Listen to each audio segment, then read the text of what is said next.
Bonjour à tous, c'est Monsieur Flex. Salut, c'est Mélo. On rentre tout juste de 2 mois et demi de voyage et on voulait partager avec vous les applications indispensables qu'on a utilisées pendant tout notre road trip. Et on est sûr que la dernière, vous n'y auriez jamais pensé. Allez, c'est parti.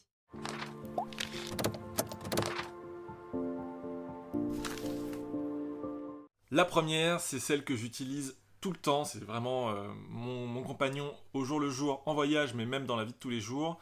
C'est une application de cartographie, j'utilise Maps.me.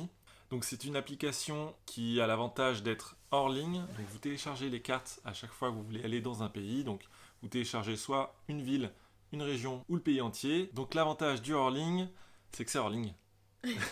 Donc l'avantage de cette application, c'est de pouvoir l'utiliser n'importe où, hors connexion, donc sans utiliser votre 4G ou même du Wi-Fi. Vous aurez accès à tout, que ce soit de l'itinéraire. Donc moi je l'utilisais pour l'itinéraire cyclable, mais vous avez aussi donc le GPS voiture, l'itinéraire piéton. Vous avez accès à tous les lieux culturels à visiter, que ce soit aussi les hôtels, les endroits pour manger, Les campings. les campings, les lieux publics type toilettes, bancs publics, enfin tous ces trucs-là. C'est vraiment très complet, ça fonctionne super bien. Vous pouvez aussi sauvegarder des points. Donc moi sur ma carte, comme vous voyez là, j'ai vraiment beaucoup de points. Selon des codes couleurs, c'est des lieux que j'ai déjà visités ou des lieux que je veux faire. En plus de ça, on rencontre pas mal de gens en voyage, d'autres voyageurs qui vont vous conseiller d'autres endroits. Donc vous allez pouvoir comme ça construire votre petite carte. Et franchement, c'est un compagnon que je vous conseille vivement. L'avantage aussi donc de l'itinéraire cyclable, c'est qu'il indique le dénivelé. Donc ça peut être super intéressant pour les cyclistes ou ceux qui utilisent des gyroroues ou des trottinettes comme nous. Voilà. Ensuite, on enchaîne avec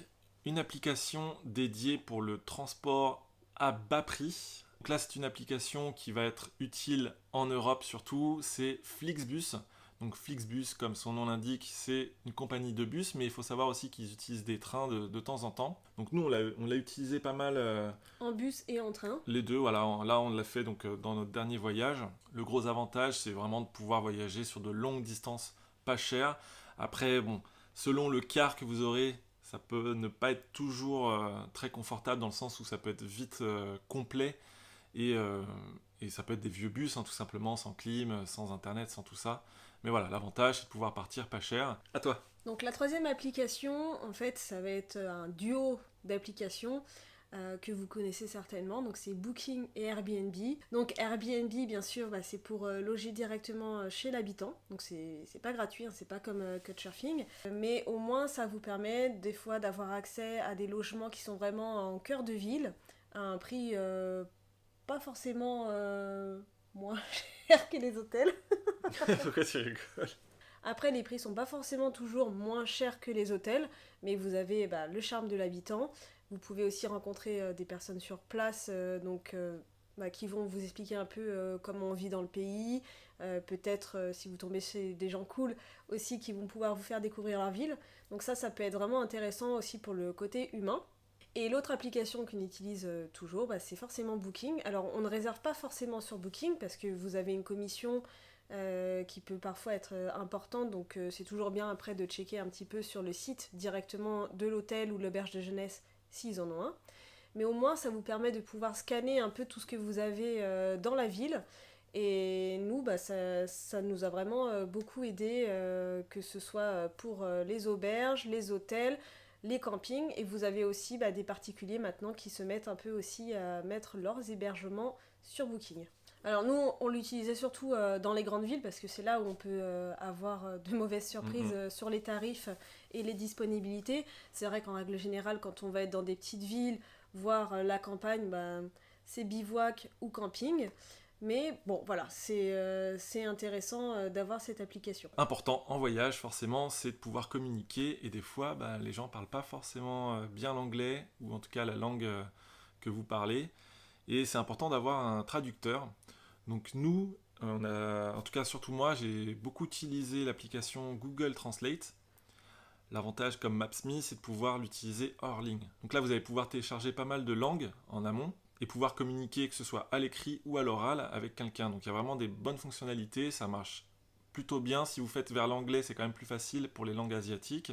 Ne faites pas des phrases très compliquées, mais voilà. L'application pour moi numéro un pour la traduction, c'est Google Translate. On peut même utiliser avec une connexion internet aujourd'hui l'appareil photo de votre téléphone et vous pouvez scanner un menu des affiches ou d'autres informations et ça va ça va vous traduire en temps réel ce que vous avez sous les yeux. Donc là, c'est vraiment un truc presque bluffant. Alors des fois, c'est drôle, mais ça marche bien, je Ouais, trouve. c'est vrai que vous n'avez pas toujours des traductions 100% fidèles, mais ça vous donne une bonne petite idée de ce que vous avez sous les yeux. Pour continuer donc dans la lignée de langage, Communiquer. communication échangée avec les habitants. Bon, moi je suis une passionnée de langue étrangère, donc j'aime bien toujours apprendre au moins les petits mots de base. Et c'est vrai que ça aide parfois pour des gens qui vont pas comprendre forcément votre traducteur parce que parfois voilà, la machine n'est pas aussi fine que l'homme Mhm. et les gens ne peuvent pas comprendre. Moi je vais vous recommander Duolingo parce que c'est gratuit. Pour l'avoir testé, je trouve que ça a quand même quelques limites. On tourne vite en boucle en version gratuite avec les mêmes phrases. Bon, si vous apprenez par exemple le chinois, le coréen, je pense qu'elles vous suffiront. Pour l'avoir testé, je peux aussi vous conseiller Babel. Donc là, certes, c'est payant, mais vous allez vraiment, de mon point de vue, faire beaucoup plus de progrès qu'avec Duolingo. Après, voilà, en fonction de où vous voulez pousser votre apprentissage dans la langue, choisir l'un ou l'autre. Alors, ensuite, l'application que vous connaissez sans doute, en tout cas le site internet vous le connaissez, c'est TripAdvisor.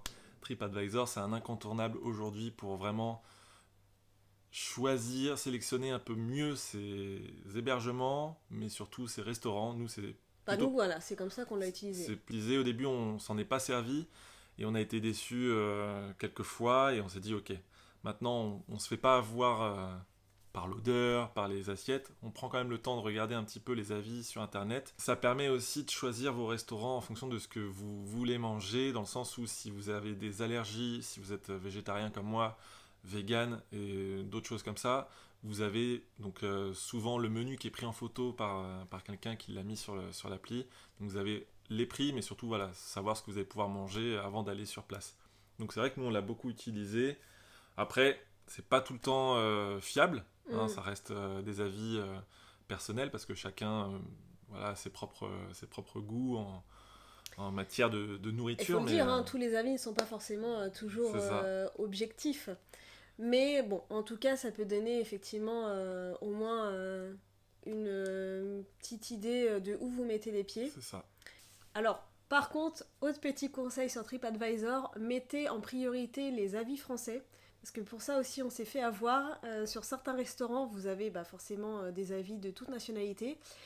Et on va dire qu'il y a des pays qui sont le palais plus ou moins fin et qui vont être satisfaits Plus plus facilement. facilement de choses pas forcément bonnes, hein, faut le dire. Donc, nous, on aime bien faire ça, on met les amis en français en premier et on trouve qu'il y a toujours Une petite plus-value. voilà, une petite réflexion supplémentaire sur le plat plutôt que c'était bon ou pas bon. Mais On c'est est un vrai peu que chauvin, non, mais mais c'est vrai. Avant de clôturer sur la dernière application, c'est vrai on a déjà des applications qu'on utilise tous les jours en fait, euh, chez soi, au travail, tout ça. notamment messagerie instantanée. Voilà, WhatsApp, Messenger, tout ce qui est réseaux sociaux, on les a utilisés aussi beaucoup pendant notre voyage Moi, je suis pas trop réseaux sociaux, je viens de m'inscrire à sur Instagram. Instagram. Donc c'est vrai que plus je me suis habituée à l'application, plus j'ai eu tendance à chercher en mots-clés les villes ou les régions sur lesquelles on allait passer. Et c'est vrai que c'est comme ça qu'on a pu découvrir quelques petits endroits auxquels on n'avait pas pensé. Donc ça aussi, ça peut être Sur intéressant, Instagram, ouais, c'est autre pas que mal. pour partager vos propres photos, mais aussi pour aller à la recherche d'informations et de lieux à visiter. Et donc pour finir, l'application qui est un peu moins connue, mais que je trouve quand même intéressante et pour certains indispensable pour voyager. Vous la connaissez sans doute si vous avez déjà suivi le premier tour du monde et là le dernier. Normalement, on en a fait la promotion dans certaines vidéos ou en tout cas sur les réseaux sociaux. C'est l'application Zenly. Donc Zenly, c'est une application qui a été créée par deux Français. Le truc de Zenly, c'est à la base pas du tout fait pour le voyage. Donc c'est une map pour vous géolocaliser. Donc ça a plutôt été créé pour les familles qui veulent un peu pister leurs ados ou leurs enfants, un peu la vie de tous les jours, ce que je trouve pas forcément une bonne idée. Et Snapchat, Bah, si, apparemment... t'as un enfant de 10 ans qui sort du collège, c'est bien de savoir. Ouais, Bah, il y a imagine. débat. Il y a débat. Imagine, il se fait kidnapper Ouais, bah, et. dans ce cas-là, on vit plus. Dans les détails. Mais non. C'est une application de géolocalisation et qui a été rachetée il y a de ça quelques années par Snapchat, si je dis pas de bêtises. Et donc ils ont quand même une propre application dédiée, Zenly, qui est utile quand même pour voyager. Pourquoi ? Ça permet de vous géolocaliser vraiment précisément à travers le monde entier. Et si vous avez votre famille qui veut suivre un petit peu votre étape, des amis ou même du public, là comme vous par exemple, ça permet de se renseigner, d'être sûr que la personne est bien à destination. Vous avez la possibilité, si vous souhaitez, en tout cas quand vous utilisez l'application, de bloquer. Hein. Vous pouvez mettre, quand vous avez envie d'intimité, vous pouvez vous mettre en mode fantôme. Il y a quand même plein de trucs comme ça. Moi, je sais que j'ai eu beaucoup de personnes qui m'ont contacté sur Zenly, qui m'ont donné des petites adresses parce qu'ils ont vu que j'étais dans une ville qu'ils connaissaient ou alors qu'ils habitaient. Donc j'ai eu des petites infos comme ça grâce à cette appli. Ça permet aussi donc de retrouver d'autres personnes. Donc typiquement avec Mélo, si elle est perdue à 15 km, qu'elle a l'application et que moi aussi, et ben Pourquoi c'est moi qui serais perdu forcément? Et ben si je suis perdu et que tu veux me retrouver, Voilà. tu utilises l'application, tu cliques sur ma tête dans l'application, Ouais. et ça te crée un itinéraire pour me retrouver. C'est-à-dire que moi, si je me déplace, tu vas pouvoir me suivre. Un peu comme sur WhatsApp ou sur Messenger. En tout cas, sur WhatsApp, vous avez aussi la possibilité de partager votre position. Que vous l'activiez ou non, si vous avez l'application et que vous êtes en public, on peut en tout cas vous retrouver. C'est avec ou sans connexion internet? C'est avec connexion internet. Donc à prendre en compte, effectivement. L'avantage par rapport aux autres, c'est qu'elle va utiliser très peu la batterie. Donc il y a une vraie recherche des concepteurs pour économiser au maximum la batterie. Par contre, forcément, ça utilise les données GPS. Donc si vous coupez les données GPS ou si vous n'avez pas de 4G, forcément, votre position sera très aléatoire. Et généralement, là, je vais vous montrer un petit peu mon tracé depuis la Suisse jusqu'en Asie. Il y a des endroits où, par exemple, quand j'étais dans le transsibérien, j'avais pas de connexion internet ou j'avais pas de carte SIM. Donc j'ai que quelques points comme ça parce qu'à quelques gares, j'avais un petit peu internet. Mais en règle générale, ça marche plutôt bien si vous avez effectivement internet à prendre en compte. Voilà, donc Zenly, d'ailleurs là en ce moment, moi je l'ai coupé parce que j'en vois pas l'utilité. Mais c'est vrai que j'aime bien pour le voyage me dire, oui, les gens reçoivent une notification quand j'arrive dans un pays. Et je peux me faire guider, ou en tout cas ça rajoute une part communautaire pour un voyage quand on est seul, quoi. Toi, qu'est-ce que t'en penses de Zenly ? Moi, je l'ai pas beaucoup utilisé. Oui, il n'y a pas besoin d'avoir pour deux, mais Mais tes parents, ils étaient bien contents de savoir où on était, par exemple. Là, on partait en couple en Europe, donc c'est relativement safe, on va dire. Mais c'est vrai que pour être parti à deux femmes en Inde, c'est le genre d'application qui aurait peut-être rassuré mes parents à l'époque si je l'avais connu. Parce qu'effectivement, ils auraient pu voir un petit peu où j'étais plus ou moins en temps réel. C'est une application que j'ai découverte avec toi et je ne peux que la conseiller. T'avais de la connexion en Inde, internet ? T'avais pris une carte, un truc ? Non, j'avais pas pris de carte parce que j'avais pas envie d'être forcément connectée en Inde, mais j'avais quand même à chaque fois que j'allais en auberge de jeunesse ou en hôtel, j'avais toujours du wifi. J'avais toujours du wifi donc. Au moins une fois par jour, tu pourrais te connecter au wifi et voilà, que ta famille, tes proches puissent savoir, bon ok, elle est bien, ce soir elle est bien dans une auberge, elle est là comme elle nous l'avait dit, quoi. Ouais, c'est vrai. Donc voilà, Zenly, pour ceux qui la découvrent, tant mieux. Pour ceux qui la connaissaient, vous connaissez le principe. J'espère que la vidéo vous a plu. On attend aussi vos suggestions. Il y a beaucoup d'applications qui existent pour le voyage, pour la van life, pour communiquer. Je sais qu'il y a Polar Step aussi que j'avais utilisé. Enfin, voilà, il y a plein de trucs qui existent. Nous, on vous a parlé que de celles qu'on a vraiment testées. Voilà, et qu'on a vraiment utilisé. C'est pas juste une application qu'on a installée une fois et qu'on n'a jamais vraiment utilisé. Là, c'est vraiment du 100%. Mais c'est pas forcément les meilleurs. Il y en a peut-être des mieux. Donc on attend vos retours. On va aussi chercher. C'est quelque chose qui est en pleine évolution. Donc nous, on est prêt aussi à essayer d'autres trucs.